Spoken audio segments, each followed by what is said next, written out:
So God will never leave us and forsake us. దేవుడు మనల్ని ఎప్పటికీ ఎన్నటికీ విడివడు మరియు ఎడబాయడు. పార్ట్ 4. సో చాలామందికి అపోహ. చాలా సందర్భాల్లో దేవుడు చెప్పాడు, మనతో మాట్లాడాడు. పరిశుద్ధాత్మ దేవుడు మన పరిస్థితి దిగజారిపోయినప్పుడు, కష్టాల గుండా వెళ్ళినప్పుడు, శ్రమల గుండా వెళ్ళినప్పుడు, పోరాటాల గుండా వెళ్ళినప్పుడు, యుద్ధాల గుండా వెళ్ళినప్పుడు, అనేకమైన మానసిక శారీరక సమస్యల గుండా వెళ్ళినప్పుడు మనకు ఒకటే అపోహ, దేవుడు విడిచిపెట్టాడేమో, దేవుడు నన్ను మరిచిపోయాడేమో. మనందరికి ఒక అపోహ ఉంటుంది. సో గుర్తుపెట్టుకోవాలి, ఆ సిచ్యువేషన్లో కూడా దేవుడు నీ చేయి పట్టుకొని ఉన్నాడని ఎప్పుడు కూడా మర్చిపోవద్దు.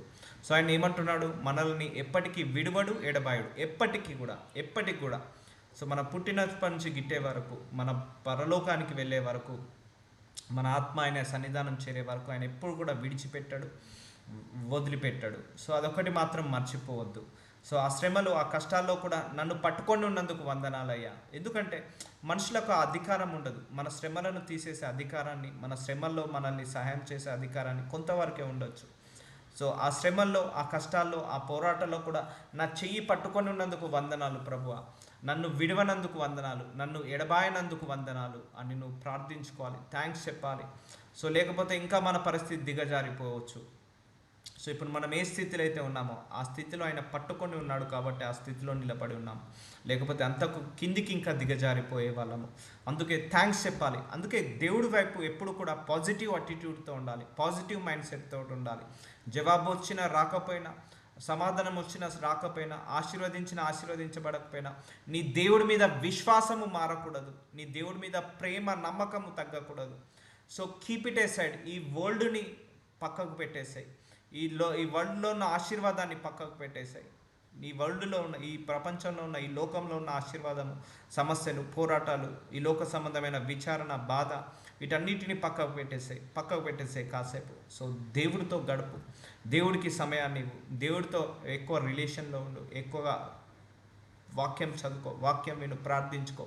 So you need to have separate relationship with God, you need to have deeper relationship with God.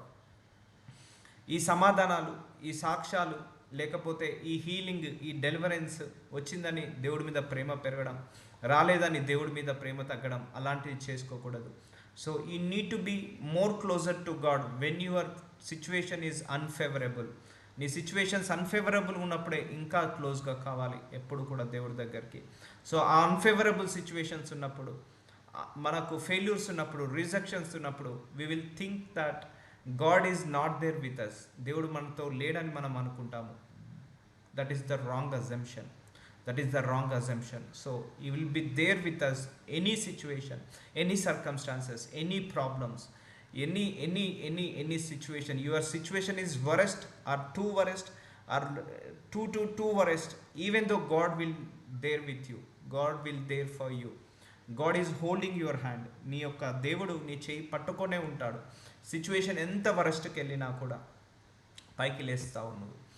అందుకే ఆయన విడువను, ఎడబాయను. ఇది కంప్లీట్గా నువ్వు నమ్మాల్సిందే. ఈ వాక్యం ఇచ్చింది యేసు ప్రభు వారు. దేవుడిచ్చాడు, మనిషి ఇవ్వలేదు. సో మనిషి ఇస్తే మేబీ నేను నిన్ను మర్చిపోను, నిన్ను తప్పకుండా పెళ్లి చేసుకుంటాను, చాలామంది ప్రామిస్లు ఇస్తారు, తర్వాత మర్చిపోతారు, పెళ్ళి కూడా చేసుకోరు. నేను తప్పకుండా నీతో బిజినెస్ చేస్తాను, నేను తప్పకుండా నీకు సహాయం చేస్తా, ఆర్థిక సహాయం, నేను తప్పకుండా నీ కష్టాల్లో తోడై ఉంటా, తప్పకుండా నీ బాధల్లో తోడుంటా అని చాలామంది మనకు ప్రామిస్ చేస్తారు. సో ఒక సిచ్యువేషన్ వచ్చినప్పుడు అది తప్పిపోతుంటా అంటారు. కానీ దేవుడు మాత్రము ఏ సిచ్యువేషన్లో కూడా ఆయన ప్రామిస్ని మర్చిపోడు. ఎందుకంటే ఆయన నోటి నుంచి ఒక మాట వచ్చిందంటే it's a recorded. That is the final. భూమి ఆకాశము గతించిపోయినా నా మాటలు గతించిపోవని దేవుడు చెప్పాడు. సో భూమి ఆకాశంలో ఎక్స్పైరీ డేట్ ఉంది, కానీ మాటలకు ఎక్స్పైరీ డేట్ లేదు. ఒకటే గుర్తుపెట్టుకో, ఈ రోజు నుంచి నీ సిచ్యువేషన్ ఎలా ఉందో నాకు తెలియదు, కానీ ఆ సిచ్యువేషన్లో కూడా నీ దేవుడు నీ చేయి పట్టుకొనే ఉన్నాడు. మన దేవుడు మన చేయి పట్టుకొనే ఉన్నాడు. ఇంకా దిగజారిపోయినా కూడా మన దేవుడు మన చేయి పట్టుకొనే ఉన్నాడని మాత్రం మర్చిపోవద్దు. సో గుర్తుంచుకోండి. సో మనుషులను నమ్ముకొనుట కంటే యెహోవాను ఆశ్రయించటం మేలు. కీర్తన గ్రంథము 118వ అధ్యాయం 8వ వచనంలో. సో చెప్పాడు కదా ఇంతకుముందే. సో మనకు మనుషులు ప్రామిస్ చేయొచ్చు, వాళ్ళు తప్పిపోతారు, కానీ దేవుడు ప్రామిస్ ఎప్పుడు కూడా తప్పిపోదు. సో మనుషులను నమ్ముకుంటు కంటే యెహోవాను ఆశ్రయించుట మేలు. సో నీ కష్టకాలంలో, నీ నష్టకాలంలో నువ్వు ఎక్కువగా దేవుడితో గడుపు, దేవుడిని ఆశ్రయం కోరుకో, దేవుడి మీద ఆధారపడు. సో ఇగ్నోర్ ఎవ్రీథింగ్, అందరిని వదిలేసి, అన్నిటిని వదిలేసి నువ్వు దేవుడితో సమయాన్ని గడుపు. సో దేవుడు ఎవరిని నీకు సహాయంగా పంపించాలి, ఏ టైంలో సహాయాన్ని పంపించాలి, ఆయనే సహాయకుడుగా పంపిస్తాడు. సో మనుషులను నమ్ముకోవడం కంటే యెహోవాను ఆశ్రయించటం మేలు, రాజులను నమ్ముకోవడం కంటే యెహోవాను ఆశ్రయించడం మేలు. So you need to depend on God in any situation, any circumstances, any problem. Because మనిషికి ఆ పవర్ లేదు, మన సమస్యల నుంచి విడుదల కలిగించే పవర్ లేదు. నీ భర్త సమస్య, భార్య సమస్య, కుటుంబ సమస్య, ఆర్థిక సమస్య, అనారోగ్య సమస్య, BP, sugar, thyroid, cancer, cholesterol, liver failure, kidney failure, so వీటన్నిటికి కాదు. సో ఏ సొల్యూషన్, ఏ ప్రాబ్లంకైనా solution is the Jesus Christ. Your problem, your prayer is the medicine for every problems. అందుకే ప్రేయర్ చేసుకో. మనుషులను నమ్ముకోవడం కంటే యెహోవాను ఆశ్రయించడం మేలు. So any situation, do remember, depend on God only.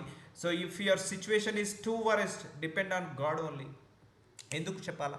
ఆయన అన్నాడు కదా, నిన్ను విడవను ఎడబాయను అని. సో అందుకే, అంటే నీ కష్టకాలంలో నీకు సహాయం చేసేది నేనే అన్నాడు, నీ బాధకాలంలో నీకు సహాయం చేసేది నేనే అన్నాడు, నీకు అవసరం వచ్చినప్పుడు నిన్ను ఆదుకునేది నేనే, నీ కష్టాలను తీర్చేది, కన్నీళ్లను తూర్చేది నేనే. సో మనిషి కాదు, మనిషికి అథారిటీ లేదు. అందుకే మనుషులను నమ్ముకోవడం కంటే యెహోవాను ఆశ్రయించడం మేలు. ఎందుకంటే ఆయన మనకు స్ట్రాంగ్ ప్రామిస్ ఇది, నిన్ను విడవను నేను ఎడబాయను. స్ట్రాంగ్ ప్రామిస్ ఇది, మనందరికీ దేవుడిచ్చిన ప్రామిస్ ఇది. సో ఆయన్నే మన చేపట్టుకొని ఉన్నాడు. ఇంకా ఎందుకు దిగులు, ఇంకెందుకు చింత, ఇంకెందుకు విచారణ? ఆ మనసులో నుంచి ఆ బాధను తీసేసుకో, ఆ విచారణను కొట్టివేసుకో, దిగులుని కొట్టివేసుకో, భయాన్ని కొట్టివేసేసుకో. ఆయన్నే చూసుకుంటాడు అన్నీ కూడా. సో ఒక ఎమ్మెల్యేని, ఒక రాజకీయ నాయకుడిని నమ్మడం, రాజులను నమ్మడం, లేకపోతే ధనవంతులను నమ్మడం ఇది కాదు. నువ్వు దేవుణ్ణి మాత్రమే నమ్ము, ఆయన మీదనే ఆధారం పెట్టుకో. నీకు జాబ్ ఇవ్వాలన్నా, వీసా ఇవ్వాలన్నా, ఆరోగ్యము స్వస్థతపరచాలి, అనారోగ్య సమస్యలను స్వస్థతపరచాలన్నా, విడుదల పొందుకోవాలన్నా, గర్భఫలం ఇవ్వాలన్నా, పిల్లలు జ్ఞానం ఇవ్వాలన్నా, తెలివి ఇవ్వాలన్నా, వీసా, అన్ని ఆపర్చునిటీ, అన్ని ఆశీర్వాదాలు ఇవ్వాలంటే దేవుడి దగ్గరనే ఉంది. సో అలాంటి దేవుని వదిలేసి నువ్వు ఎవరిని పట్టుకుంటున్నావు? సో ఆ దేవుడి మీద నమ్మకం పెట్టుకోకుండా ఇంకెవరి మీద నమ్మకం పెట్టుకుంటున్నావు? సో దేవుడే సహాయానికి మనుషుల ద్వారానే పంపిస్తాడు.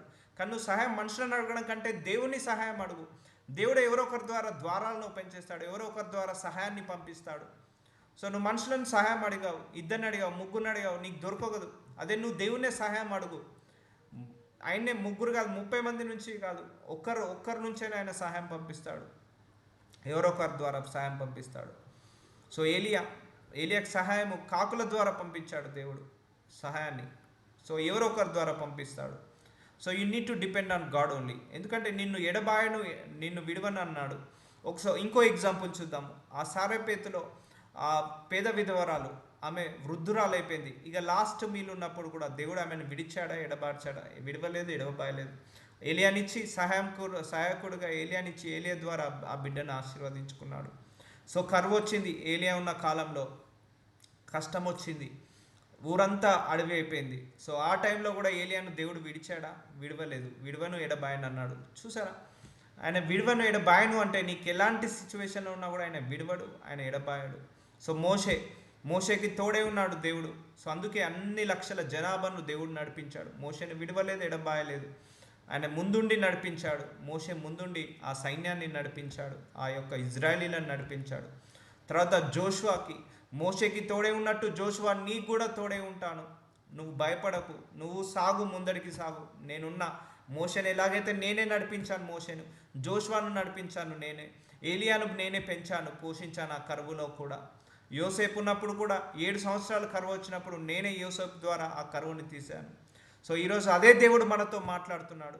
మోషేకు తోడే ఉన్న దేవుడు, ఏలియాకు తోడే ఉన్న దేవుడు, ఎలీషాకి తోడే ఉన్న దేవుడు, యోసేపుకి తోడే ఉన్న దేవుడు, అబ్రహాంని, యాకోబుని, ఇస్సాకుని తోడే ఉండి ఆశీర్వదించిన దేవుడు మన దేవుడు. అదే దేవుడు మనతో మాట్లాడుతున్నాడు. అదే దేవుడు మనకు ప్రామిస్ ఇస్తున్నాడు, నిన్ను విడవను, నిన్ను ఎడబాయను అని. So don't worry at all, remove the doubt on God. దేవుడి పైన ఉన్న డౌట్ని, అపనమ్మకాన్ని తీసివేసేయి. ఆయన మీద ఎప్పుడు కూడా డౌట్ పెట్టుకోకు. ఏది జరిగినా నీ మంచికే జరుగుతుంది. So don't depend on people, depend on God only. Any situation, any circumstances. So God will send you helper, God will send his angels or his messengers. ఆయన ఏదో ఒక దేవదూతని కావచ్చు, ఒక సేవకుడిని కావచ్చు పంపించి నీకు సహాయానికి ఇస్తాడు. కీర్తన గ్రంథము 118 అధ్యాయం 10వ వచనం. అన్యజనులందరూ నన్ను చుట్టుకొని ఉన్నారు, యెహోవా నామం బట్టి వారిని నిర్మూలము చేశాను. నలుదిశలను వారు నన్ను చుట్టుకొని ఉన్నారు, యెహోవా నామం బట్టి వారిని నిర్మూలము చేసేదను. చూసారా, మన చుట్టూ ఎంతమంది ఎన్ని రకాలుగా అన్నా, నలుదిశలు, ఈస్ట్ వెస్ట్ నార్త్ సౌత్, 4 పక్కల నుంచి నీకు అపాయం వచ్చిన, 4 పక్కల నుంచి నీకు శోధనలు వచ్చిన, వేదనలు వచ్చిన, రోదనలు వచ్చిన, అవమానాలు వచ్చిన, నిందలు వచ్చిన, కష్టాలు వచ్చిన, కన్నీళ్ళు వచ్చిన, నీ చుట్టూ అన్యజనుల నుంచి వచ్చిన లేకపోతే స్వజనుల నుంచి వచ్చిన నీకు బాధలు వచ్చిన, చింతలు వచ్చినా కూడా వాళ్ళే నిర్మూలమవుతారు. కందిరీగ వలె నా మీద ముసి ఉన్నారు, ముళ్ళు కాల్చిన మంట ఆరిపోవున్నట్లు వారు నశించిపోయారు. యెహోవా నామం బట్టి వారిని నిర్మూలము చేసేదను. నేను పడున్నట్లు నీవు నన్ను గట్టిగా తోసితివి, యెహోవా నాకు సహాయము చేసేదను. చూసారా, మనం పడిపోవాలని చాలా శత్రువులు దోసివేస్తారు. మనము నీ విశ్వాసంలో పడిపోవాలని, ఆత్మీయతల్లో పడిపోవాలని, ఆరోగ్యంలో పడిపోవాలని, ఆర్థికంలో పడిపోవాలని, ఉద్యోగంలో పడిపోవాలని, ఆత్మీయతలో పడిపోవాలని, వాక్యం చదువుకోకుండా పడిపోవాలని. సో మనందరినీ కూడా ఎన్నో రకాలుగా మనుషులు ప్రయత్నించవచ్చు, లేకపోతే అపవాది శక్తులు ప్రయత్నించవచ్చు, కానీ దేవుడు మనకు సహాయంగా ఉన్నాడు. సో ఇక్కడ ఎవరున్నారు? యెహోవా నాకు సహాయము. మనుషులు సహాయం అన్నారా? సో బంధుమిత్రులు సహాయం అన్నారా? బలగము సహాయం అన్నారా? లేదు, దేవుడే మనకు సహాయము. ఎప్పుడు కందిరీగ వలె నా మీద మూసి ఉన్నారు. నీ చుట్టూ సమస్యలు కందిరీగ వలె ఉన్నాయి. మనుషులు నీ చుట్టూ ఒకరు కాదు 10 మంది తయారు నిన్ను నాశనం చేయడానికి, 50 మంది తయారు. ముందు కాల్చిన మంట ఆరిపోనట్లు వారు నశించిపోయిరి. చూసారా, దేవుడు మనకు సహాయం చేస్తే, దేవుడు మనకు తోడే ఉంటే, దేవుడు మనల్ని ఆదుకుంటే, నీ చుట్టూ 10 లక్షల మంది నిన్ను ఎన్ని రకాలుగా ప్రయత్నించినా, ఒక 10,000 అపవాది సైన్యం నిన్ను వెంబడించిన ఏది ఏం చేయదు. Believe that. నువ్వు కష్టపడుతున్నావు, నీకు నువ్వే ఓవర్ థింక్ చేస్తున్నావు, నీకు నువ్వే వర్రీ అవుతున్నావు, నీకు నువ్వే ఎక్కువగా ఆలోచిస్తున్నావు. Don't over think is a disease. అదొక పెద్ద రోగం లాంటిది. ఎక్కువగా ఆలోచించకు, ఎక్కువగా మనసు మీద తీసుకోకు. నీ శ్రమలు నిన్ను ఏం చేయలేవు, నీ పోరాటాలు నిన్ను ఏం చేయలేవు, నీ సమస్యలు నిన్ను ఏం చేయలేవు, నీ లేమితనము నిన్ను ఏమీ చేయలేవు, నీ చుట్టూన్న సమాజం కూడా నిన్ను ఏమి చేయలేదు. 10 మంది కాదు, 10,000 మంది వచ్చినా కూడా దేవుడు వాళ్ళందరినీ తిరిగి వెళ్ళగొడతాడు. అపవాది మన మీద ఎంత సైన్యాన్ని అసైన్ చేసినా, ఎంతమంది ఏజెంట్లను పంపించినా కూడా అపవాది, మన దేవుడు వాటన్నిటిని కూడా తిప్పి కొడతాడు. సర్వశక్తి గల దేవుడు, ఆయన విడిచిపోడు. సో యెహోవా నాకు సహాయము చేసెను. గుర్తుపెట్టుకోండి, మళ్ళీ చదువుతున్నాను.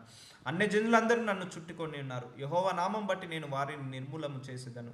నలుదిశలు వారు నన్ను చుట్టుకొని ఉన్నారు. సో చుట్టుకొని ఉన్నారు అంటే నీకు సమస్యలు వస్తున్నాయి. చెప్పాం కదా ఇంతకుముందు, చాలామందికి అపోహ, సమస్యలు రాగానే దేవుడు ఉన్నాడా లేదా, సో బాధలు రాగానే దేవుడు ఉన్నాడా లేదా, ప్రార్థనకు జవాబు రావట్లేదు దేవుడు ఉన్నాడా లేదా, లేకపోతే శాంతి లేదు, సమాధానం లేదు, దేవుడు ఉన్నాడా లేదా, ఇంకా రోజుకు నా పరిస్థితి దిగజారిపోతుంది, దేవుడు ఉన్నా లేదా. చూడండి, ఇక్కడే ఆ సమాధానం ఇక్కడే ఉంది. చుట్టుకొని ఉన్నారు, యెహోవా నామం బట్టి నేను వారిని నిర్మూలము చేసేదను. కందిరీగ వలె నా మీద ముసిరి ఉన్నారు, ముళ్ళు కాల్చిన మంట ఆరిపోన్నట్లు వారు నశించిపోయిరి. యెహోవా నామం బట్టి నేను వారిని నిర్మూలము చేసేదను.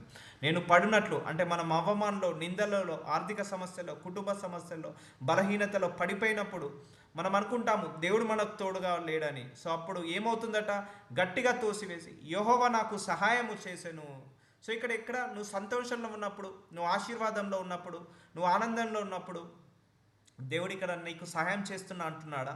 లేకపోతే నువ్వు అవమానాలు, నిందలు, బలహీనతలు ఉన్నప్పుడు, లేకపోతే కష్టాలు, కన్నీళ్ళు, నష్టాలు, ఆపదలు, ప్రమాదాలు ఉన్నప్పుడు నీకు సహాయం చేస్తా అంటున్నాడా?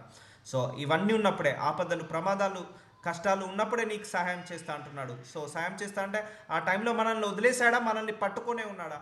Do remember, understand this logic. నాకు సహాయం ఎప్పుడు దొరికింది? కష్టాల్లో ఉన్నప్పుడు దొరికింది. కానీ మనం ఏమనుకుంటాం? కష్టాలు రాగానే దేవుడు లేడు అనుకుంటాము, ఫెయిల్యూర్స్ రాగానే దేవుడు లేడు అనుకుంటాము, రిజెక్షన్స్ రాగానే దేవుడు లేడు అనుకుంటాము. కానీ ఇక్కడ సహాయం ఎప్పుడు దొరికింది? మనల్ని పడేసినప్పుడు దేవుడు సహాయం దొరికిందట. కందిరీగా వాళ్ళే మనల్ని మనుషులు ముసిరినప్పుడు, మన పరిస్థితులు ముసిరినప్పుడు అవన్నీ కూడా నశించిపోయాయట, దేవుడి నామాన్ని బట్టి, దేవుడి శక్తిని బట్టి. సో ఇప్పుడు అర్థమైందా? సో నీ పరిస్థితి దిగజారుతుందా? గుర్తుపెట్టుకో, అక్కడ నీ దేవుడి సహాయం దొరుకుతుంది నీకు. అక్కడ నీ పరిస్థితి బాగులేదు, తారుమారు అవుతుందా? సో గుర్తుపెట్టుకో, దేవుడి సహాయం నీకు దొరుకుతుంది. అనుకుంటారు చాలామంది, నా పరిస్థితి రోజు రోజు దిగజారిపోతుంది, పాస్టర్లకే దేవుడు తోడుగా ఉన్నాడా, నాకు తోడుగా లేడా, మా ఇంటి పక్క వాళ్ళకి తోడుగా ఉన్నాడా, నాకు తోడుగా లేదా. అందరికీ అపోహ ఇది, ఆ డౌట్ రానివ్వద్దు. God is there with us in any situation, any circumstances. So Jehovah నా దుర్గము, నా గానము, ఆయన నాకు రక్షణాధారం ఆయను. So is our pillar, is our strength, is our stamina, is our energy, is our backbone. మనందరికైనా వెన్నుముక్క లాంటి వాడు. మనం మనల్ని పడిపోకుండా నిలబెట్టుకుంటాడు. పిల్లర్, ఒక ఇంటికి పిల్లర్ ఎలాంటివాడో మన జీవితానికి విశ్వాసానికి మన దేవుడు అలాంటివాడు. నా దుర్గము, నా గానము, ఆయన నాకు రక్షణాధారం ఆయను. నీతిమంతుల గుడారంలో రక్షణను గూర్చిన ఉత్సాహ సునాదము వినబడును. యెహోవా దక్షిణాస్తము సాహస కార్యములను చేయను. చూసారా, సాహస కార్యములు చేయడానికి నీకు కొన్ని వస్తుంటాయి. మైనస్లోకి వెళ్ళావు, ఇంకా మైనస్లోకి వెళ్ళావు, ఇంకా మైనస్లోకి వెళ్ళావు, ఒక్కసారి ఆయన ప్లస్లోకి తీసుకొస్తాడు, 100 టైమ్స్ పైకి తీసుకొస్తాడు. ఆ మైనస్లో నుంచే కిందికి దిగజారిపోతుంది నీ పరిస్థితి, ఇంకా దిగజారిపోతుంది. అక్కడి నుంచి ఆయన పైకి లేపుతాడు. సో ఆయన కార్యాలు ఎలా ఉంటాయట, సాహస కార్యాలు, సాహసం చేస్తాయట. ఇక ఎవ్వరి వల్ల కాదు, ఇక దేని వల్ల కాదు. There is no hope at all.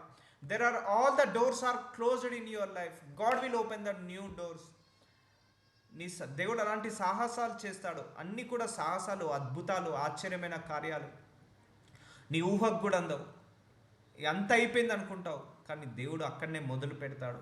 అన్ని ద్వారాలు మూసిపోయాను అనుకుంటావు, కానీ అప్పుడే దేవుడు నూతన ద్వారాలు ఓపెన్ చేస్తాడు. ఇక నా పరిస్థితి అయిపోయింది అని శత్రువు నవ్వుకుంటాడు, అప్పుడే ఆ శత్రువు పన్ను కొడతాడు దేవుడు. గుర్తుపెట్టుకో, నువ్వు చేయాల్సిందల్లా విశ్వాసం లేదు, నీతి లేదు, పరిశుద్ధత లేదు, వాక్యం చదవడం లేదు, వాక్యం వినడం లేదు, ప్రార్థన లేదు, అంతే. సో ఆయన దక్షిణాస్తమట సాహస కార్యములు చేస్తున్నాయట. యెహోవా దక్షిణాస్తము మహోన్నతమాయను, యెహోవా దక్షిణాస్తము సాహస కార్యములను చేయను. నేను చావను, సజీవుడనై యెహోవా క్రియలను వివరించెదను. చూసారా, ఆయన హస్తము మహోన్నతమాయను, దక్షిణాస్తము సాహస కార్యములు చేస్తున్నాయట. అలాంటి సాహస కార్యాలు చేసే దేవుడు, సర్వాన్ని సృష్టించిన సృష్టికర్త, ఈ బలమైన దేవుడు, అత్యంతమైన స్తోత్రాలు పొందుకున్న దేవుడు, ఆ దేవుడు నీకు ఈరోజు ప్రామిస్ ఇస్తున్నాడు. నిన్ను విడవనమ్మా, నిన్ను ఎడబాయనమ్మా అని ప్రామిస్ ఇస్తున్నాడు. నువ్వేం చేయాలి? నువ్వు చావక సజీవుడనే యెహోవా క్రియలు వివరించదని. అంటే నువ్వు పడిపోకుండా దేవుడు నిన్ను నిలబెడతాడు. నువ్వు కృంగిపోకుండా, కృషించిపోకుండా, బలహీనపడిపోకుండా, విశ్వాసంలో పడిపోకుండా ఆయన నిలబెడతాడు. నిలబెట్టి నీ ద్వారా ఆయన కార్యాలు చేస్తాడట. యెహోవా క్రియలు వివరించేదను.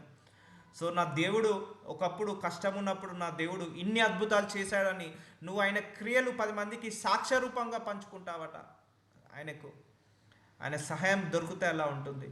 అయ్యో, ఒకప్పుడు నాకు చాలా ఆర్థిక సమస్యలు ఉండే, ఈ దేవుడు నాకు ఆర్థిక సమస్యలు తీసేశాడు, కష్టాల నుంచి బయటపడేశాడు అని యెహోవా క్రియలు నువ్వు వివరిస్తావట, సజీవుడవై. సో చూసావా దేవుడు యొక్క గొప్పతనము. సో దేవుడిని నమ్మండి, ఆయన చేయి పట్టుకొనే ఉన్నాడు, విడిచిపెట్టలేదు. నీ ఫెయిల్యూర్లో, నీ రిజెక్షన్స్లో, నీ బంధు బలగము పోయినా మంచిదే, అంటే దగ్గరికి రాకపోయినా, సహాయం చేయకపోయినా, ఆ సిచ్యువేషన్లో కూడా నీ దేవుడు ఉన్నాడు. నీ భర్త సమస్యలో, భార్య సమస్యలో, లేకపోతే అనారోగ్య సమస్యలు, ఆర్థిక సమస్యలు కృంగతీస్తున్న ఆ సిచ్యువేషన్లో కూడా దేవుడు ఉన్నాడు, మాట్లాడుతున్నాడు, నీతో మాట్లాడుతున్నాడు, నిన్ను బలపరుస్తున్నాడు, నిన్ను స్థిరపరుస్తున్నాడు. Don't underestimate power of God. ఆయన సహాయం ఎక్కడి నుంచి, ఎవరి దగ్గర నుంచి, ఈస్ట్ వెస్ట్ నార్త్ సౌత్ ఎక్కడి నుంచి వస్తుందో తెలియదు. నీ వెనకాల ఎన్ని అపవాది శక్తులు ఉన్నా వాటన్నిటిని తీసివేసేస్తాడు. యిర్మీయా 29:11 నేను మిమ్మును గూర్చి ఉద్దేశించిన సంగతులను నేను ఎరుగుదును, రాగబోవు కాలమందు నీకు నిరీక్షణ కలుగునట్లు అవి సమాధానకరమై. సో దేవుడు మన అందరి గురించి ఒకటే గుర్తుపెట్టుకోండి, అందరి మీద ఒక ప్రణాళిక ఉన్నది దేవుడిది, గుర్తుపెట్టుకోండి. ఇప్పుడు నా ఒక్కడి మీదనే కాదు, మీ అందరి మీద కూడా ఏదో ఒక ప్రణాళిక కలిగి ఉంటాడు దేవుడు. సో ప్రణాళిక లేకుండా, దేవుడి యొక్క చిత్తం లేకుండా భూలోకానికి ఎవరూ రారు. మిమ్మును గూర్చి ఉద్దేశించే సంగతులు నేను ఎరుగుదును. నాకు తెలుసు మీ అందరి పట్ల ఒక ఉద్దేశాన్ని కలిగి ఉన్నాను. మేబీ ఇప్పుడు నీకు కష్టం ఉండొచ్చు, ఇప్పుడు నీకు బాధ ఉండొచ్చు, నీకు సమస్య ఉండొచ్చు, కానీ నా ఉద్దేశం గొప్పది. ఆ కష్టం కంటే, ఆ బాధ కంటే గొప్పది. అందుకే వీటి గుండా నడిపిస్తున్నాను నేను, అందుకే నిన్ను స్థిరపరుస్తున్నాను, నీకు double portion of strength, stamina, ఎనర్జీని ఇస్తున్నాను అంటున్నాడు దేవుడు. మిమ్మల్ని గూర్చి ఉద్దేశించిన సంగతులు నేను ఎరుగుదును. రాబోవు కాలమందు అంటే ఇక ముందు కాలమందు మీకు నిరీక్షణ కలుగునట్లు అవి సమాధానకరమైన ఉద్దేశములే కానీ హానికరములైనవి కావు. ఇదే యెహోవా వాక్కు. సో మనందరినీ కూడా ఆయన నడిపిస్తున్నాడట, ఒక ఉద్దేశం కలిగి ఉన్నాడట, ఒక ప్రణాళిక కలిగి ఉన్నాడట. అందుకే ఈ కష్టాలు, ఈ కన్నీళ్ళు, ఈ బాధలో కూడా ఆయన ఏం చేస్తున్నాడు? చెయ్యి విడవక ఎడబాయక పట్టుకొని నడిపిస్తున్నాడు. సో ఈ కష్టాలు మనకు హాని చేయడానికి రాలేదు, ఈ అవమానాలు హాని చేయడానికి రాలేదు, ఈ నిందలు హాని చేయడానికి రాలేదు, ఈ లేమితనము హాని చేయడానికి రాలేదు, ఈ బాధలు, ఈ విచారణ మనల్ని హాని చేయడానికి రాలేదు. గుర్తుపెట్టుకో, ఏది కూడా నిన్ను తాకదు, ఏది కూడా నిన్ను నశింప చేయనీయదు, ఏది కూడా నిన్ను పడిపోనీయదు. ఎందుకంటే నిన్ను పట్టుకున్నవాడు మనిషి కాదు, దేవుడు. నిన్ను పట్టుకున్నవాడు అపవాది కాదు, దేవుడు, సర్వశక్తి గల దేవుడు యేసయ్య. ఈ విల్ నెవర్ లీవ్ యూ, ఈ విల్ నెవర్ ఫర్సేక్ యూ. దేవుడు ఎప్పుడు కూడా నేను విడిచిపెట్టాడు. సో ఆయన అందరి పట్ల ఒక ఉద్దేశం కలిగి ఉన్నాడు. సో అందుకే ఇప్పుడు హార్డ్ టైం కావచ్చు, నువ్వు సఫరింగ్ గుండా వెళ్తున్నావు కావచ్చు, హార్డ్ టైం గుండా వెళ్తున్నావు కావచ్చు, శోధనలు పరీక్ష గుండా వెళ్తున్నావు కావచ్చు, అవన్నీ నిన్ను హాని చేయడానికి కాదు. రిమెంబర్, గుర్తుపెట్టుకో, నిన్ను హాని చేయడం కాదు, నీ సామర్థ్యాన్ని పెంచడానికి, నీ శక్తిని పెంచడానికి, నీ మెచ్యూరిటీ లెవెల్ని ఇంక్రీజ్ చేయడానికి, నీ ఆత్మకు బలం చేయడానికి, నిన్ను విశ్వాసంలో నిలకడగా చేయడానికి మాత్రమే, కానీ నిన్ను నశింపజేయడానికి కాదు. సో అందుకే నేను నీ పట్ల ఒక ఉద్దేశాన్ని కలిగి ఉన్నాను. ఉద్దేశం కలిగి ఉన్నాడు, వదిలేస్తాడా అండి? ఒక మాట, మన పిల్లల్ని మనము ఒక డాక్టర్ చదివేయాలని మనం ఒక ఉద్దేశం కలిగి ఉన్నాము.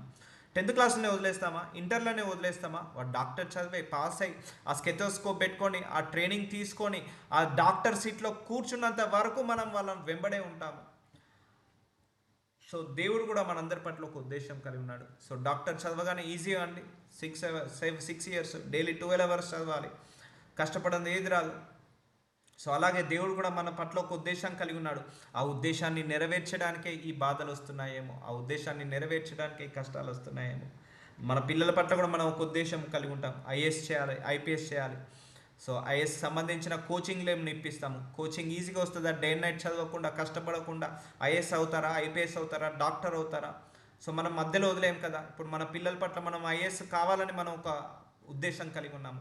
వాడు ఐఏఎస్ అయిపోయే వరకు వాడు ఎన్నిసార్లు ఫెయిల్ అయినా మనం ఏం చేస్తాము? పట్టి ముందరికి బట్టి రాపిస్తూ ఉంటాం. లేకపోతే బీటెక్ చదివించాలి మన పిల్లల్ని. సో ఫెయిల్ అయినా కూడా వదిలేస్తామా? ఫెయిల్ అయ్యిండు BTech first year, second year, లేకపోతే ఎంటెక్లో first year, second year fail అయిన వదిలేస్తామా? అన్ని సబ్జెక్టులు పాస్ అయ్యే వరకు మనము ముందుండి నడిపిస్తాము, డబ్బులు కడతాము. మళ్ళీ లేకపోయినా ఇంకా అప్పు తీసుకొచ్చైనా కట్టేసి వాళ్ళ స్కూల్ ఫీజులు, లేకపోతే కాలేజ్ ఫీజులు, లేకపోతే మళ్ళీ డాక్టర్, లేకపోతే ఆ యొక్క ఎగ్జామ్ ఫీజులు కడుతుంటాం. ఎందుకు? మనము ఒక ఉద్దేశం కలిగి ఉన్నాము, డాక్టర్ చేయాలని మన పిల్లల్ని, అండ్ ఐఏఎస్ చేయాలని, ఐపీఎస్ చేయాలని, బీటెక్ చదివించాలని, సాఫ్ట్వేర్ ఇంజనీరింగ్ కావాలని ఉద్దేశం కలిగి ఉంటే ఆ సాఫ్ట్వేర్ అయ్యే వరకు మనం వదలము. ఎన్ని కష్టాలు వచ్చినా, ఎన్ని బాధలు వచ్చినా వదలము. మనమే ఇంకా కష్టపడి చదువు అని ప్రెజర్ చేద్దాం. పడుకోకు 5 hours కాదు 10 hours చదువుకొని మనం ప్రెజర్ చేస్తాము. సో ఐఏఎస్ డాక్టర్ కావాలంటే 10 hours కాదు 14 hours చదవాలి, నువ్వు చదువు అని మనం ప్రెజర్ చేస్తాము. మనమే వాళ్ళను కొంచెం శ్రమ గుండా తీసుకెళ్తాము. సో ఎందుకు? వాడు డాక్టర్ అయ్యే వరకు మనము వాళ్ళని నిద్రపోయినాం. సో అలాంటి గుణము మన దేవుల్లో ఉంది. ఆయన మనందరి గురించి ఒక ఉద్దేశం కలిగి ఉన్నాడు. ఆ ఉద్దేశాన్ని నెరవేర్చడానికే ఈ గుండె నడిపిస్తున్నాడు. సో ఇప్పుడు మన పిల్లలు మనం ఒక ఉద్దేశాన్ని కలిగి ఉన్నాం, మధ్యలోనే వదిలేస్తున్నామా? డాక్టర్ కాకుండా, లేకపోతే సాఫ్ట్వేర్ ఇంజనీర్ కాకుండా, బీటెక్ చదవకుండా, లేకపోతే ఎంటెక్ చదవకుండా మధ్యలోనే వదిలేస్తున్నామా? వదిలేం కదా. ఏదో ఒక రోజు ఆ సాఫ్ట్వేర్ కంపెనీలో ఆ సీట్లో కూర్చునే వరకు మనం వెంబడపడతాం. ఏదో ఒక రోజు ఆ డాక్టర్లుగా జాయిన్ అయ్యే వరకు, ఆపరేషన్ చేసే వరకు మనం వెంబడపడతాము. ఎందుకంటే మనం ఒక ఉద్దేశం కలిగి ఉన్నాం కదా వాళ్ళ మీద. సో ఆ ఉద్దేశము కలిగేంత వరకు మరి డాక్టర్ ఈజీ ప్రాసెసా? చాలా టఫెస్ట్ ప్రాసెస్. సాఫ్ట్వేర్ కంపెనీ కావడం ఈజీయా? చాలా టఫెస్ట్ ప్రాసెస్. అలాగే ఐఏఎస్, ఐపీఎస్ ఊరికేనే అవుతారా? చాలా టఫెస్ట్ ప్రాసెస్. చాలా పరీక్షలు ఉంటాయి, చాలా శ్రమలు ఉంటాయి, కష్టపడాలి. 12 గంటలు 14 గంటలు గుర్తుపెట్టుకోవాలి. సో అలాగే దేవుడు కూడా నీ పట్ల, నా పట్ల ఒక ఉద్దేశాన్ని కలిగి ఉన్నాడు. ఆ ఉద్దేశాన్ని ఎగ్జిక్యూట్ చేస్తున్నాడు. సో అవన్నీ హానికరమైనవి కాదు, సమాధానకరమైనవి. అందుకే ఆయన ఈ ఉద్దేశం కలిగినది ఎవరు? దేవుడు కదా మన మీద.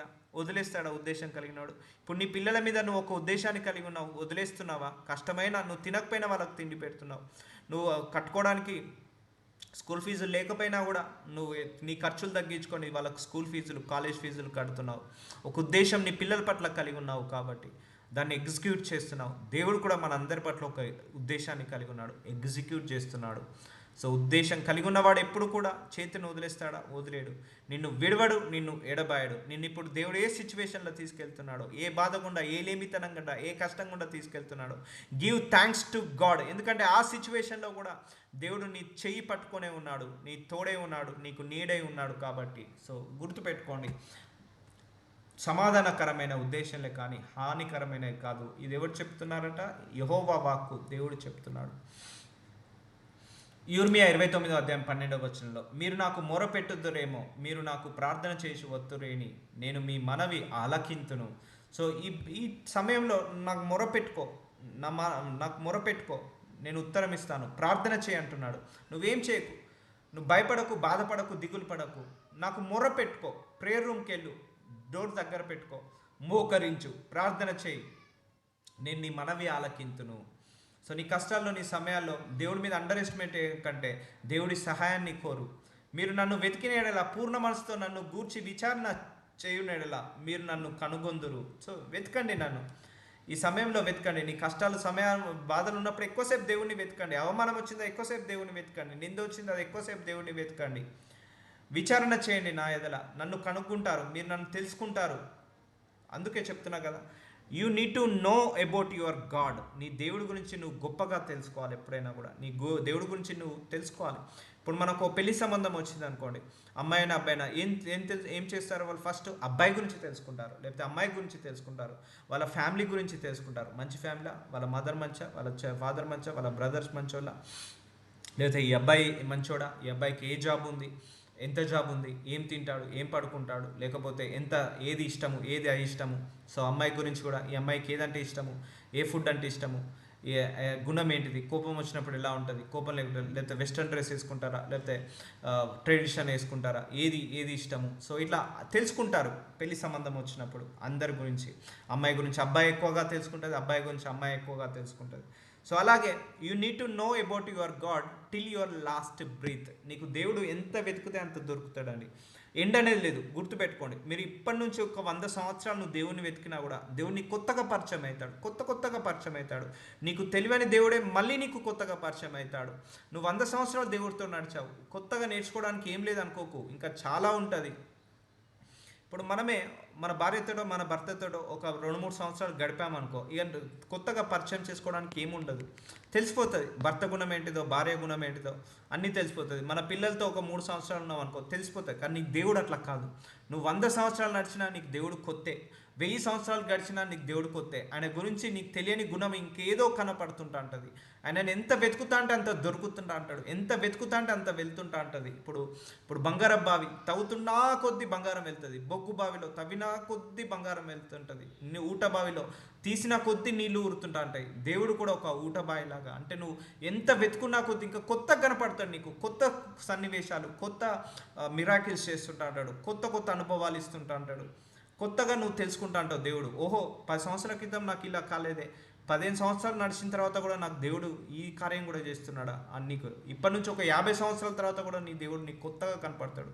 గుర్తుపెట్టుకో, విచారణ చేయు నెడల మీరు నన్ను కనుగొందరు. So you need to know more about your God. So then only ఆయన ఏ డెసిషన్ తీసుకుంటున్నాడు నీ జీవితంలో. అందుకే దేవుడి గురించి నీకు ఎక్కువగా తెలుసా, నీకు ఎక్కువ భయం ఉండదు. నీకు ఎక్కువగా తెలుసా, నీకు ఎక్కువగా రిస్క్ ఉండదు. నీ లైఫ్లో ఎక్కువగా ఆ టెన్షన్ ఉండదు, ప్రెషర్ ఉండదు, ఆ ఓవర్ థింకింగ్ ఉండదు. సో అందుకే ఎక్కువ టైం దేవుడితో సమయం ఇచ్చినప్పుడే నువ్వు దేవుడి గురించి ఎక్కువగా తెలుసుకోగలుగుతావు. ఇప్పుడు కొత్తగా పెళ్ళైంది భార్య భర్తలు, వాళ్ళు ఒకరికొకరు ఎక్కువ సమయం గడిపితేనే కదా వాళ్ళ ఇష్టాలు ఏంటిది, అయిష్టాలు ఏంటిది, ఏది తింటాడు, ఏది తినడు, ఎక్కడ పడుకుంటాడు, ఏం చేస్తాడు, ఏ డ్రెస్ అంటే ఇష్టం, ఏ కలర్ అంటే ఇష్టం, ఏ కార్ అంటే ఇష్టము, ఇవన్నీ కూడా ఎప్పుడు తెలుసుకుంటారు, ఒకరికొకరు టైం స్పెండ్ చేసినప్పుడే. అందుకే you need to spend more time with your God. నీ దేవుడితో నువ్వు సమయం గడిపినప్పుడే నీకు నీ దేవుడి గురించి తెలుస్తుంది. అందుకే ఆయన నిన్ను విడవడం ఎడబాయని అన్నాడు. ఆ టైంలో దేవుడు ఏం చేస్తాడు తెలుసా? God is a good trainer. నేను చెప్పాను కదా, is our good mentor, good trainer. నీ పరిస్థితుల్లో ఆయన నీకు నేర్పిస్తున్నాడు, ట్రైనింగ్ ఇస్తున్నాడు, మెంటర్షిప్ చేస్తున్నాడు. Is our teacher, is our trainer, is our guide, is our mentor, is our protector also. So God can do any kind of miracle in our life. సమస్యకు జవాబు, ప్రార్థనకు జవాబు రావట్లేదని డోంట్ అండర్ ఎస్టిమేట్ గాడ్. ఆ సమయంలో కూడా దేవుడు నీ పక్కనే ఉన్నాడు, నీ తోడే ఉన్నాడు అని గుర్తుపెట్టుకో, మర్చిపోకు. యిర్మీయా 29:14 నన్ను నేను మీకు కనపరుచుకుందును. చూసారా, నేనున్నాను, నేను నీకు ఎక్స్పోజ్ అవుతాను, నేను నీ ముందు ప్రత్యక్షం అవుతాను. అంటే వాక్యం ద్వారా ప్రత్యక్షం కావచ్చు, ప్రార్థన రూపకంగా సమాధానం, లేకపోతే ఒకటి గుర్తుపెట్టుకోండి, మనందరికీ ఏదో ఒక కష్టాలు, ఎన్నో ఒక బాధలు, ఎన్నో సమస్యలు వచ్చాయి ఇప్పటి వరకు. ఆ సమస్యలో కష్టంలో కూడా ఒక్క అద్భుతం కూడా చూడలేదా? అందరం చూసిన వాళ్ళమే. మన ప్రాబ్లమ్స్లో కూడా ఆయన అద్భుతాలు చేశాడండి. గుర్తుపెట్టుకోండి, మన ప్రాబ్లమ్స్లో కూడా ఆయన చాలా అద్భుతాలు చేశాడు, మన సమస్యలలో కూడా చాలా అద్భుతాలు చేశాడు. అది ఎప్పుడు మర్చిపోవద్దు. అందుకే నేను నీకు కనపరుచుకుందును, అంటే నీ కష్టాల్లో, నీ బాధలో కూడా నేను నీ ముందే ఉంటా, నీకు ప్రత్యక్షం అవుతాను. అందుకే నేను ఉన్నాను. మేబీ నువ్వు ఒక సమస్య గురించి ప్రార్థిస్తున్నావు, అది నీకు జవాబు దొరకకపోవచ్చు, కానీ వేరే వాటికి నీకు సమాధానాలు వస్తున్నాయి.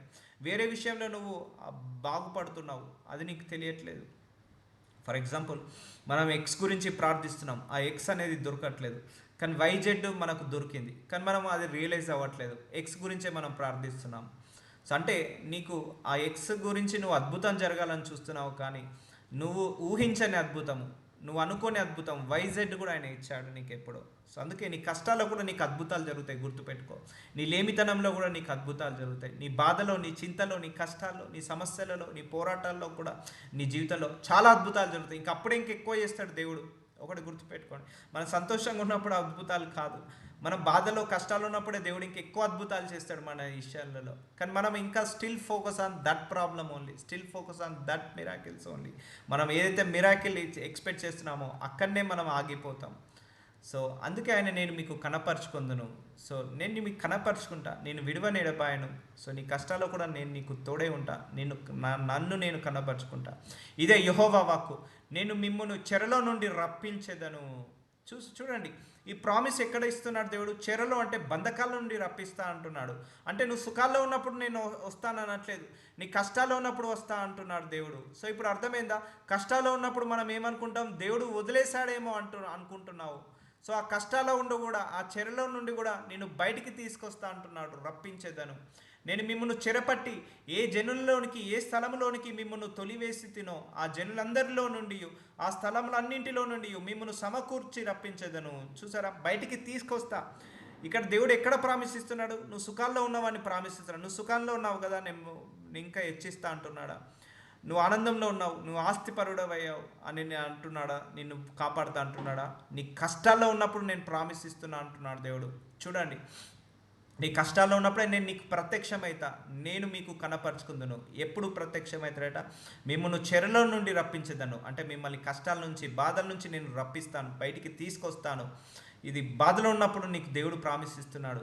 నేను మిమ్మల్ని చెరపట్టి ఏ జనులలోనికి, ఏ స్థలంలోనికి మిమ్మల్ని తొలివేసి తిను ఆ జనులందరిలో నుండి, ఆ స్థలములన్నింటిలో నుండి నిన్ను సమకూర్చి రప్పించదను. ఇదే యెహోవా వాక్కు.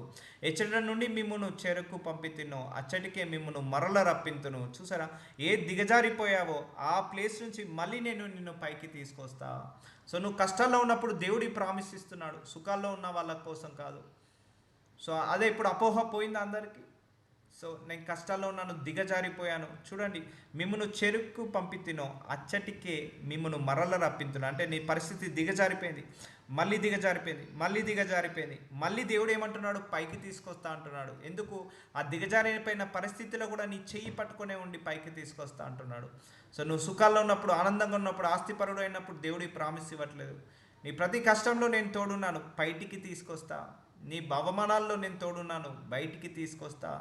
నువ్వు చెరసాలలో ఉన్నావు, బంధకాల్లో ఉన్నావు, బాధలో ఉన్నావు, బయటికి తీసుకొస్తా, మళ్ళీ నీకు పూర్వస్థితి తీసుకొస్తా అంటున్నాడు. చూసారా, is giving the promise when you are in the down. సో నువ్వు డౌన్లో ఉన్నావు, నువ్వు మైనస్లో ఉన్నావు, నేను అక్కడనే నిన్ను పట్టుకొని ఉన్నాను అంటున్నాడు. సో దేవుడి మీద ఇప్పటి వరకు మీకున్న అపోహ అంతా ఈ వాక్యాలన్నిటి ద్వారా తొలగిపోనుగాక. ఎందుకంటే these all are words given by God. So మనిషి కాదు, ఇవేని దేవుడిచ్చే వాక్యాలు. సో నువ్వు చెరసాల్లో ఉన్నావు, నేను రప్పిస్తాను. అంటే ఇక్కడ నీ చెరసాల్లో కూడా నేను తోడున్నానట్టు కదా. చెరలో నుండి రప్పించేదను అంటే నువ్వు బాధలో, బంధకాల్లో, ఆ చెరలో, ఆ యొక్క జైల్లో లాంటి పరిస్థితిలో ఉన్నా కూడా నేను నీకు తోడుగున్నాను అన్నట్టు కదా. రప్పించేదను. ఎప్పుడు రప్పిస్తాడు? తోడుగుంటేనే కదా రప్పించేది. నేను మిమ్మల్ని చెరపట్టి ఏ జనంలో, ఏ స్థలంలోనికి మిమ్మల్ని తొలివేశాను, అంటే కిందికి పడిపోయావో ఆ జనులందరి నుండి, ఆ పరిస్థితుల నుండి నిన్ను పైకి తీసుకొస్తాను. సో సమకూర్చి రప్పించేదను. సో ఎక్కడ నువ్వు ఓటమిలో ఉన్నప్పుడే నేను నిన్ను పట్టుకొని పైకి తీసుకొస్తా. శ్రమలో గుండా వెళ్ళినప్పుడు, గుంటలో పడినప్పుడు, బావిలో పడినప్పుడు, అలాంటి సిచ్యువేషన్ ఉన్నప్పుడు నేను నిన్ను పైకి తీసుకొస్తా అంటున్నాడు దేవుడు. సో యోషయ గ్రంథము 55వ అధ్యాయము 7వ వచనం, భక్తిహీనులు తమ మార్గంను విడవవలని, దుష్టులు తమ తలంపులను మానవలని, వారు యెహోవా వైపు తిరిగిన ఎడల ఆయన వారి యందు జాలిపడును. చూసారా, ఆయన వాళ్ళందరి మీద జారి పడతా అంటున్నాడు. అందరి మీద ఆయన ఆయన ఎప్పుడు చూస్తుంటా అంటాడు, వీడు ఎప్పుడెప్పుడు మారుతారా, ఎప్పుడెప్పుడు మారు మనసు పొందుకుంటారా. ఈ భక్తిహీనులందరూ తమ మార్గాన్ని, ఆ దుష్టత్వాన్ని నుంచి, ఆ తలంపుల నుంచి, చెడు తలంపుల నుంచి మానేయాలని ఆయన జాలి పడుతూ చూసుకుంటాడట. ఎప్పుడెప్పుడు వీళ్ళు మారుతారా, ఎప్పుడెప్పుడు మారు మనసు పొందుకుంటారా, ఎప్పుడెప్పుడు వీళ్ళకు మంచి హృదయం వస్తుందా, ఎప్పుడెప్పుడు వీళ్ళు వ్యభిచారం మానేస్తారా, ఎప్పుడెప్పుడు వీళ్ళు దొంగతనం మానేస్తారా, ఎప్పుడెప్పుడు ఒకరి మీద ఒకరు తిట్టుకోవడం మార్చుకోవడం మానేస్తారా, ఎప్పుడెప్పుడు హృదయంలో ఆలోచనలు తలంపులు చెడ్డవి తీసేసి మంచిగా మారుతాయా అని చూసి వారి యందు జాలిపడును. వారు మన దేవుని వైపు తిరిగిన యెడల ఆయన బహుగా క్షమించును. So is waiting for us, మనందరి కోసం వెయిట్ చేస్తున్నాడు. సో అందుకే ఒకటే గుర్తుపెట్టుకోండి, దేవుడు మనతో ఎక్కువ టైం స్పెండ్ చేయాలని కోరుకుంటాడు. మనం కూడా దేవుడితో ఎక్కువ టైం స్పెండ్ చేయాలని కోరుకోవాలి. ఎప్పుడైనా కూడా గుర్తుపెట్టుకోండి, మనం 1 అవర్ 10 మినిట్స్ ప్రే చేస్తాం, అమ్మ డన్, ఈరోజు టార్గెట్ కంప్లీట్ అయిపోయింది, 2 ఇయర్స్ టార్గెట్ కంప్లీట్ అయిపోయింది. సో అది కాదు, God wants to spend more time with you. So you also be desire to spend more time with God. నువ్వు కూడా దేవుడితో ఎక్కువసేపు గడపాలన్న డిజైర్ కలిగి ఉండు, ఎందుకంటే ఆయనే అదే ఆశ కలిగి ఉన్నాడు. మనందరం ఎప్పుడెప్పుడు టైం ఇస్తామా, ఎప్పుడెప్పుడు ప్రేయర్ చేద్దామా, ప్రేయర్ చేస్తే నేను ఎప్పుడెప్పుడు నా బిడ్డ పక్కన నిలబడదామా, ఎప్పుడెప్పుడు వాక్యం చదువుతాడా, ఎప్పుడెప్పుడు వాక్యం చదువుతున్నప్పుడు ఆ వాక్యంలో ఆ మర్మాలను అర్థం చేపియాలి, ఎప్పుడెప్పుడు వాక్యం వింటాడా, ఆ వాక్యాన్ని ఎలా అర్థం చేపియాలి. సో దైవజనుల ద్వారా, సో ఎప్పుడెప్పుడు నా దైవజనుల ద్వారా నేను మాట్లాడాలి నా బిడ్డలతోటి అని ఆశ కలిగి ఉంటాడు ఆయన. ప్రార్థన చేస్తే నయ్యో నా బిడ్డ నాతో ప్రార్థన చేస్తుంది అంటే నేను సమయాన్ని నా బిడ్డకి ఇవ్వాలి. సో ఆయన ఎప్పుడు కూడా అలా ఆశ కలిగి ఉంటాడు, మనతో సమయాన్ని గడపాలని, మనతో టైం స్పెండ్ చేయాలని. మనము ఫ్యామిలీతో టైం స్పెండ్ చేయాలని, లేకపోతే షాపింగ్కి వెళ్ళాలని, లేకపోతే ఉద్యోగంలో 10 గంటలు గడుపుతాము కానీ ప్రేయర్లో 1 గంట గడపలేము. So we are unable to give quality time to God. So do remember, God మనతో టైం స్పెండ్ చేయడం చాలా ఇష్టం. ఆయనకు చాలా చాలా ఇష్టం మనతో టైం స్పెండ్ చేయడం. సో మనం కూడా ఆ క్వాలిటీ టైంని తీసేయాలి. పొద్దున సరిపోతే మధ్యాహ్నం సరిపోతే రాత్రి సరిపోతే మిడ్నైట్, ఏదో ఒక క్వాలిటీ సమయం దయచేయాలి. ఆయన ఒకటే కోరుకుంటున్నాడు, భక్తిహీనులు తమ మార్గంను విడవాలని. అంటే భక్తిహీనులు నశించిపోవడం ఆయనకి ఇష్టమా? ఇష్టం కాదు. దుష్టులు తమ తలంపులను మానవాలని, దుష్టులు దుష్టత్వంలో ఉండడం ఆయనకి ఇష్టమా? ఇష్టం కాదు. ఎందుకంటే ఆ దుష్టుడు కూడా ఆయన బిడ్డనే, ఆ భక్తిహీనుడు కూడా ఆయన బిడ్డనే. యెహోవా వైపు తిరిగిన ఆయన వారి అంది జాలిపడతాడట. సో చూసారా, భక్తిహీనుల మీదనే జాలి పడుతున్నాడు, అన్యజనుల మీదనే జాలి పడుతున్నాడు, దుష్టుల మీదనే జాలి పడుతున్నాడు. కానీ నువ్వు ఆయన స్వజనుడివి, నువ్వు ఆయన బిడ్డవు, నువ్వు సొంత రక్షకుడుగా యాక్సెప్ట్ చేసావు, నువ్వు ఆయన నాయకుడిగా యాక్సెప్ట్ చేసావు, తండ్రిలాగా యాక్సెప్ట్ చేశాడు. ఇక నీ మీద ఎంత జాలి పడాలి. ఇప్పుడు మనందరం భక్తిహీనులం కాదు, భక్తిపరులం. మనందరం అవిశ్వాసులం కాదు, విశ్వాసులం.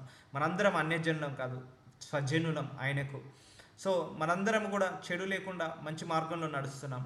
సో ఆ చెడ్డ వాళ్ళ మీదనే అంత కృప ఉన్నప్పుడు, అంత భక్తిహీనుల మీదనే అంత జాలి ఉన్నప్పుడు, ఆయన దుష్టులనే విడవడానికి ఆయన మనసు ఒప్పట్లేదు. సో ఇప్పుడు నువ్వు ఆయనను ప్రార్థించుకుంటున్నావు, బైబిల్ చదువుకుంటున్నావు, సంఘానికి వెళ్తున్నావు, దశమ భాగం ఇస్తున్నావు, కానుకలు ఇస్తున్నావు, ఆయనకు రోజు సమయాన్ని ఇస్తున్నావు. ఇక నీ మీద ఎంత జాలి పడాలి, మన మీద ఎంత జాలి పడాలి. మనం ఇంత విలువ ఇస్తున్నాం, ఆయన అంటే భయభక్తులు కలిగి ఉంటాం. అమ్మో ఇది చేస్తే ఆయనకు నచ్చుతుందో నచ్చదో, ఇది మాట్లాడితే ఆయనకు నచ్చుతుందో నచ్చదో అని మనము ఎంతో ఆరాటపడుతున్నాం. సో అంటే ఆయన మీద ఆయన అంటే ఇష్టం లేని వాళ్ళు, ఆయనకు ప్రార్థన చేయని వాళ్ళు, ఆయన అంటే తెలియని వాళ్ళు, దుష్టులు దుర్మార్గులు, వాళ్ళ మీదనే ఆయన జాలి పడుతున్నప్పుడు, నీతిమంతులో మనం ఎంతో కొంత పరిశుద్ధత ఉంది, దేవుడిలో నడుస్తున్నాం, దేవుడిని తెలుసుకున్నాం, సొంత రక్షణగా యాక్సెప్ట్ చేసాం, ఇక మన మీద ఎంత జాలి పడాలి. చూడండి, మన దేవుని వైపు తిరిగిన ఆయన బహుగా క్షమించును. So will continue tomorrow. Lord Jesus, thank you so much.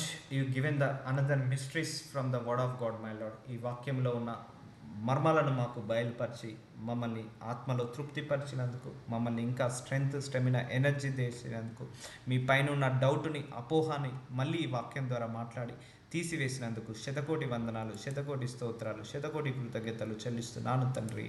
Amen.